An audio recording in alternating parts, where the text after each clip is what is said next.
Hello বন্ধুরা, smart গৃহিণী চ্যানেলে আপনাদের স্বাগত। অরুণাচল প্রদেশ ভ্রমণের আজ আমাদের নবম ও শেষ দিন।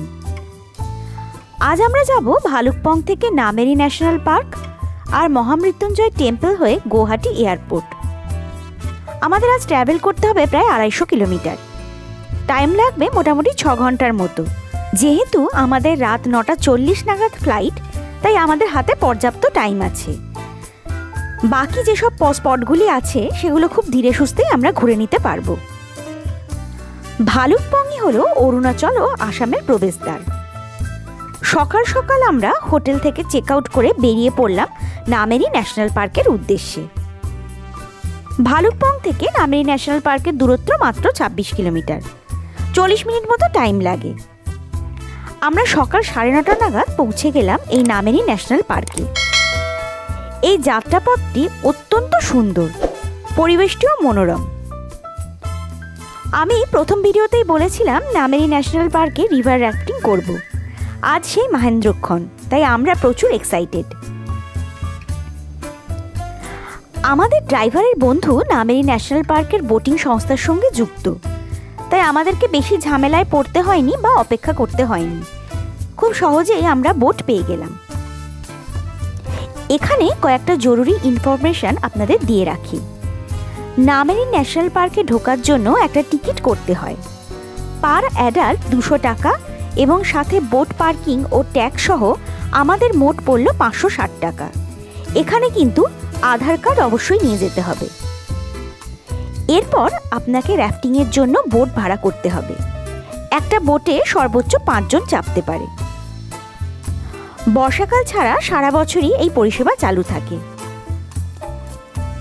এরপর একটা ওমিনি গাড়িতে করে বোট সহ আমাদের আবার ভালুকপংয়ের দিকে প্রায় 13 কিলোমিটার পেছনে রিভার ভিউ পয়েন্টে নিয়ে যাওয়া হলো এবং নিয়ে গেলেন নামেরি ন্যাশনাল পার্কের কর্মীরাই। এই রিভার ভিউ পয়েন্ট থেকেই কিন্তু রাফটিং শুরু হয়। কামিং নদীর ওপর প্রায় 13 কিলোমিটার রাফটিং করে আমরা আবার ফিরে যাব নামেরি ন্যাশনাল পার্কে।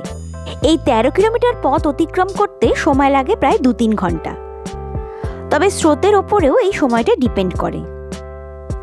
আমাদের বোট ভাড়া পড়েছিল 3640 টাকা। ব্রহ্মপুত্র নদীর ট্রিবিউটারি এই কামিং নদী। নদীটি স্থানে স্থানে কোথাও শান্ত, আবার কোথাও দুরন্ত। পাহাড়ের কোলে এই নদীটি নিঃসন্দেহে এক স্বর্গীয় সৌন্দর্য বহন করে চলেছে। নদীর স্রোতের সাথে হিমেল হাওয়া যেন উপরি পাওনা। নদীর একপাশে পাথুরে স্বাভাবিক চর আর একদিকে কাশফুল ফুটে আছে। ঠিক পুজোর সময়তেই আমরা গেছিলাম বলেই হয়তো এমন নৈসর্গিক রূপ দেখতে পেয়েছিলাম। রাফটিংয়ের সময় পর্যটকদের নিরাপত্তার দিকটিও বিশেষভাবে খেয়াল রাখা হয়। প্রায় 11:30 নাগাদ আমরা বেরিয়ে পড়লাম নামেরি ন্যাশনাল পার্ক থেকে। আমাদের এবারের গন্তব্য মহামৃত্যুঞ্জয় টেম্পল। পথেই পড়বে ব্রহ্মপুত্র নদীর উপর প্রায় 3 কিলোমিটার সুদীর্ঘ পরিসর জুড়ে বিস্তৃত কালিয়া ভোমরা ব্রিজ। আমার ব্যক্তিগত মতামত, এই ব্রিজটিও পর্যটকদের কাছে অবশ্যই দ্রষ্টব্যের। পাশেই রয়েছে পুরাতন ব্রিজটি। নতুন এই ব্রিজটির বর্ণনা করতে গিয়ে একটা উপমাই পারফেক্ট মনে হলো, তা হলো অসাধারণ। আমরা দুপুর 3টে নাগাদ পৌঁছলাম বহু কাঙ্ক্ষিত ও আইকনিক প্লেস। তেজপুরে আসা কোনো পর্যটকদেরই যে প্লেসটি একেবারেই মিস করা উচিত নয়, সেই মহামৃত্যুঞ্জয় টেম্পলে। শিবলিঙ্গের আকারে নির্মিত 126 ফুট উঁচু মন্দিরটির বর্ণনা করার মতো ভাষা আমার জানা নেই। নিজের চোখে না দেখলে এর গুরুত্বকে অনুভব করা প্রায় অসম্ভব। 2003 সালে আচার্য ভৃগুগিরি মহারাজ এই মন্দির নির্মাণের সূচনা করেছিলেন। মন্দিরটি আসামের নওগাঁওতে অবস্থিত। মন্দিরটির প্রতিষ্ঠা দিবসে বিশেষ অতিথি হিসেবে উপস্থিত ছিলেন ভারতের স্বরাষ্ট্রমন্ত্রী অমিত শাহ। প্রায় 250 জন পুরোহিত তামিলনাড়ু থেকে এসেছিলেন প্রাণ প্রতিষ্ঠার দিন পুজো অর্চনা ও যজ্ঞের জন্য। 2021 সালের 26শে ফেব্রুয়ারি থেকে ভক্তদের জন্য মন্দিরের দ্বার উন্মোচিত হয়। মন্দিরের নিচের অংশটিতে রয়েছে ভৃগুগিরি মহারাজের বিগ্রহ আর প্রসাদ সংগ্রহের কাউন্টার। সিঁড়ি দিয়ে উপরে উঠলে আপনি মূল শিবলিঙ্গ দেখতে পাবেন, যেখানে ভক্তরা সাধ্যমতো পূজা নিবেদন করছেন। মূল মন্দিরের ভিতরে ছবি তোলা নিষিদ্ধ, তবে মন্দিরের বাইরের চত্বরে ছবি তোলার কোনো বিধিনিষেধ নেই।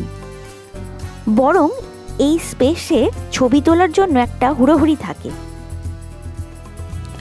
মূল মন্দিরের নিচে বাম দিকে গণেশ মন্দির, লক্ষ্মী মন্দিরও রয়েছে। সম্পূর্ণ মন্দিরটিতে সিকিউরিটির নজরদারি লক্ষণীয়। মন্দিরের সামনে একটা ছোট্ট পুল আছে, আর মন্দির সংলগ্ন সামনের রাস্তাটিতে একটা ছোট্ট বাজার গড়ে উঠেছে, যেখান থেকে আপনি পূজার সামগ্রী কিনে নিতে পারেন, স্মৃতি হিসেবে কোনো উপহারও কিনতে পারেন। এছাড়া পুজো দেওয়ার পর খাবার জন্য নিরামিষ হোটেলও আছে 2-3টি। কার পার্কিংও সুবন্দোবস্ত রয়েছে মন্দির চত্বরে। এখানে আরও কিছুক্ষণ সময় কাটানোর ইচ্ছে ছিল, কিন্তু ঘড়িতে দেখলাম প্রায় 4টে বেজে গেছে। তাই আমরা 4টে নাগাদ মন্দির থেকে বেরিয়ে পড়লাম। এবারের উদ্দেশ্য গুয়াহাটি এয়ারপোর্ট। এখানে একটা কথা বলতেই হয়, আসামের রাস্তাঘাট অত্যন্ত সুন্দর। প্রচুর ওভারব্রিজ তৈরি হচ্ছে আর চোখ ধাঁধানো পরিবর্তন। সন্ধ্যা 7টা নাগাদ আমরা পৌঁছলাম লোকপ্রিয় গোপীনাথ বরদলাই ইন্টারন্যাশনাল এয়ারপোর্ট বা গুয়াহাটি এয়ারপোর্টে। এই ছিল অরুণাচল ভ্রমণের আমাদের 9 দিনের গল্প কথা। ভিউয়ার্সদের যদি ভিডিওর ইনফরমেশনগুলো ভালো লেগে থাকে তাহলে অবশ্যই লাইক করবেন আর বন্ধুদের সাথে শেয়ার করবেন, কমেন্ট করতেও ভুলবেন না। আর চ্যানেলটি যারা এখনও সাবস্ক্রাইব করেননি সাবস্ক্রাইব করে নেবেন। দেখা হবে আবার অন্য কোনো ডেস্টিনেশনে, অন্য কোনো ভিডিওতে। ভালো থাকুন, সুস্থ থাকুন, ধন্যবাদ।